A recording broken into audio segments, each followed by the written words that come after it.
ہم یورپ کو کہہ رہے تھے اور کچھ کوشچن جو ہیں وہ جرمنی کے رہ گئے. The automobile company involved in car emission scandal, تو وہ وولکس ویگن ہے اور یہ ایک جرمن آٹو موبائل کمپنی ہے. البرٹ آئنسٹائن جو ہے یہ بھی جرمنی میں پیدا ہوئے تھے, لیکن انہوں نے ساری کنٹریبیوشن جو سائنس میں ہیں یہ امریکہ جا کے کی تھی اور امریکن سائنٹسٹ کے طور پہ یہ مشہور ہے, اس لیے Albert Einstein belongs to U S A. Lufthansa جو ہے یہ ایئر لائن ہے جرمنی کی. آئرن مین آف جرمنی جو ہے یہ بزنس جو ہیں جرمن یہ لیڈر تھے, یہ آئرن مین آف جرمنی کے نام سے مشہور ہیں. لیکن اگر آئرن لیڈی ہو تو وہ کون ہے؟ مارگریٹ تھیچر جو ہیں یو کے کی پہلی وومن پرائم منسٹر تھی اور وہ آئرن لیڈی کے نام سے مشہور ہیں. جرمنی نے بہت زیادہ کنٹریبیوٹ کیا ہے سولر انرجی پہ اور رینیویبل انرجی پہ, اور بہت زیادہ اس پہ وہ پیسہ بھی لگا رہا ہے, اور سولر پینلز بھی جو انتہائی اچھی اور کوالٹی کے بنتے ہیں وہ جرمنی ہی بناتا ہے. اور جرمنی نے اپنی ٹوٹل انرجی کی ضرورت ہے اس میں بہت زیادہ ہائیڈل سے, سولر سے, ونڈ سے وہ پیدا کر رہا ہے. لیکن سب سے پہلے تو یہ جرمنی اوپر گیا تھا رینیویبل انرجی پہ, لیکن اس ٹائم سولر انرجی جو سب سے زیادہ کنٹری پیدا کر رہا ہے وہ ہے چائنا. اسی طرح اگر دیکھیں کہ ایٹم سے بجلی جو ہے اپنی ریشو کے حساب سے, یعنی وہ ملک جتنی بجلی بناتا ہے اس میں اس کی سب سے زیادہ کنٹریبیوشن کس چیز کی ہے, تو وہ ایٹم سے سب سے زیادہ نیوکلیر انرجی سے جو کنٹری بجلی بناتا ہے وہ ہے فرانس. فرانس سب سے زیادہ بناتا ہے, لیکن اوور آل جب دیکھتے ہیں تو وہ شاید فرانس پھر نہیں رہتا, امریکہ بن جاتا ہے. یہ ان کی ڈیل ہوئی تھی ایران اور P5+ کی, ایران نیوکلیر ڈیل. تو یو این سیکورٹی کونسل کے پرماننٹ ممبر پلس جرمنی, ان کے ساتھ ایران کی ڈیل ہوئی تھی. یعنی جرمنی کی آپ امپورٹنس دیکھیں وہ ویٹو پاور میں نہیں ہے, پھر بھی ڈیل میں اس کو بھی شامل کیا P5+ نام دے کر. تو یہ شو کرتا ہے کہ جرمنی جو ہے وہ کتنا ایک اسٹرانگ کنٹری ہے, یا کتنا پاورفل ہے, اس کا کتنا انفلوئنس ہے. ہم یورپ کر رہے تھے اور کچھ کوشچن فرانس کے بھی رہ گئے تھے. فرانس کی جو امپورٹنٹ نیوز ایجنسی ہے وہ ہے AFP. انٹرپول جو ہے یہ ایک طرح سے پولیس, انٹرنیشنل پولیس آپ کہہ لیں یا پولیس آرگنائزیشن کہہ لیں. جیسے اب پاکستان سے کوئی مجرم امریکہ بھاگ گیا ہے, چائنا بھاگ گیا ہے, تو پاکستان انٹرپول سے رابطہ کرے گا, انٹرپول کو کہے گا کہ اس کو پکڑ کے ہمارے حوالے کریں.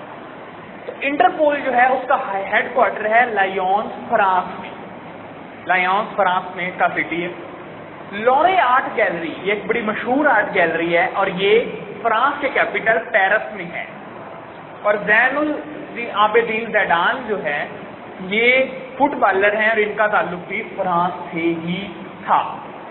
اور Algeria vote independence from France, تو فرانس نے الجیریا پہ ہی قبضہ کیا ہوا تھا کہ کلونیل پاور تھی فرانس, اور بہت سے ملکوں پہ اس نے قبضہ کیا ہوا تھا جن میں شام بھی شامل ہے, لیبیا بھی شامل ہے اور بھی بہت سارے ملک ہیں. لیکن جو ایک امپورٹنٹ پوچھا جاتا ہے وہ ہے Algeria got independence from France. اور الجیریا سب سے زیادہ رقبے والا بھی افریقہ میں کنٹری ہے, یعنی لارجسٹ کنٹری آف افریقہ, تو وہ بھی الجیریا ہے. لیکن اگر پوچھیں بگیسٹ کنٹری یعنی آبادی میں سب سے زیادہ, تو وہ ہے نائجیریا, یعنی افریقہ کا, پوری دنیا کا نہیں. میراج فائٹر جیٹس جو ہیں ان کو بھی فرانس ہی بناتا ہے. اگسٹا سب میرین پاکستان نے فرانس سے خریدی, اور یہ ایک اسکینڈل بھی بہت زیادہ مشہور ہوا تھا اگسٹا سب میرین کا, جس میں ایک الزام لگایا گیا یا پروف بھی کچھ ہوا کہ ہماری سویلین گورنمنٹ کو انہوں نے پیسے دیے تھے فرانس کی گورنمنٹ نے, تاکہ اگسٹا جو سب میرینز ہیں پاکستان وہ خریدے. اور صرف سویلین نہیں, اس کے علاوہ جو ایئر مارشل اس ٹائم تھے, نیول چیف جو تھے, ان کو بھی پیسے دیے گئے, اور وہ پروف بھی ہو, اور بعد میں وہ پلی بارگین کر کے انہوں نے وہ چھوٹ گئے. اور یہ ایڈمرل منصور الحق جو ہیں ان پہ ثابت ہوئی تھی کہ انہوں نے بھی پیسے لیے تھے فرانس والوں سے تاکہ ہم یہ سب میرینز لیں, کیونکہ اس سے بہتر سب میرینز ہمیں مل رہی برطانیہ سے, لیکن اس کے باوجود ہم نے یہی سب میرینز خریدی. یورپ کا ایک اور امپورٹنٹ کنٹری جو ہے وہ ہے سوئٹزرلینڈ. اس کا پرانا نام جو ہے وہ ہے ہیلزیٹیا. یہ جس ٹائٹل سے مشہور ہے وہ ہے پلے گراؤنڈ آف یورپ.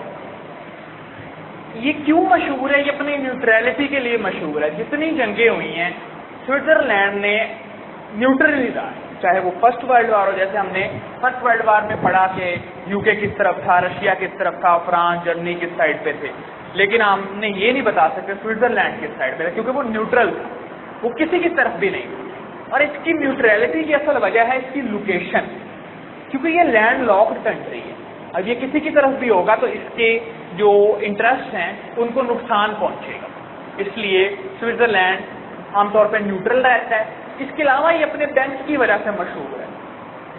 جو بھی بلیک منی ہوتی ہے زیادہ تر کنٹریز کے پولیٹیشینز کی یا بیوروکریٹ کی، وہ اپنا پیسہ جو ہے وہ سوئٹزرلینڈ میں رکھ دیتے ہیں کیونکہ وہاں کوئی پوچھ نہیں سکتا. امریکہ وغیرہ اگر پوچھیں اس کو تو وہ بتا دے گا، پاکستان جیسے ملک پوچھیں وہ بتائیں گے نہیں یہ پیسہ ہے. تو یہ کہا جاتا ہے کہ $100 بلین سے زیادہ جو ہے پاکستانیوں کا پیسہ صرف بینکوں میں، جن میں یہ بے نظیر زداری وغیرہ کا بھی تھا.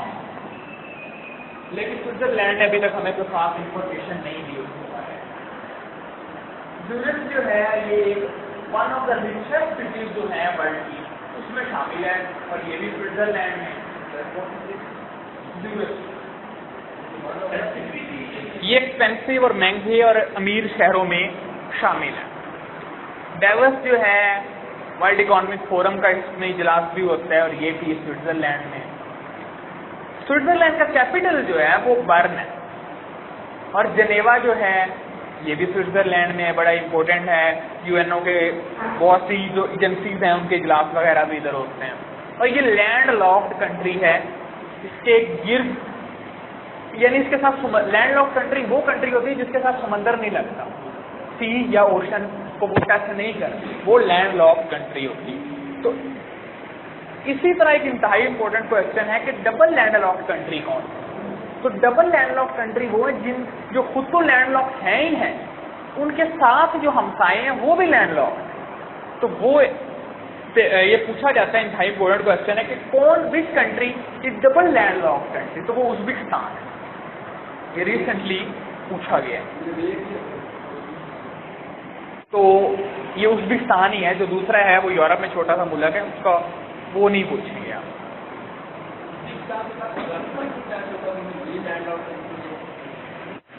ایک اور امپورٹنٹ کنٹری جو یورپ کا ہے وہ ہے بیلجیم. اس کو کاکپٹ آف یورپ بھی کہا جاتا ہے.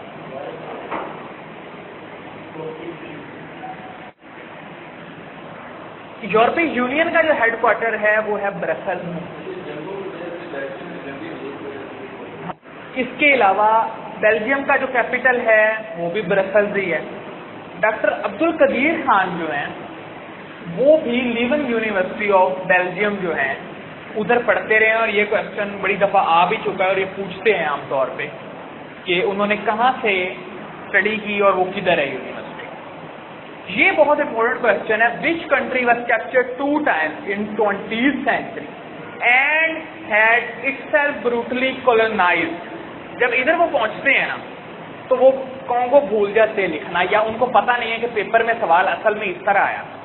ایڈوانس والے یا عام طور پہ جو بکس والے ہیں نا اس کو اسی طرح جب دیتے ہیں which country was captured 2 times in 20th century and had itself brutally colonized، تو پھر اس کا جواب پولینڈ لگا دیتے ہیں کیونکہ پولینڈ پہ بھی 2 دفعہ قبضہ ہو چکا تھا 20th century.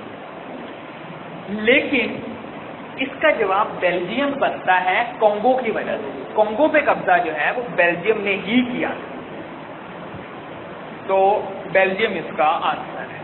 Which country was captured 2 times in 20th century and Hitler جس نے خود بھی ظالمانہ طور پہ کولونائز کیا تھا کونگو کو، خود بھی دوسرے ملکوں پہ قبضہ کرتا پھر رہا تھا لیکن اپنے پہ بھی 2 دفعہ قبضہ ہو گیا.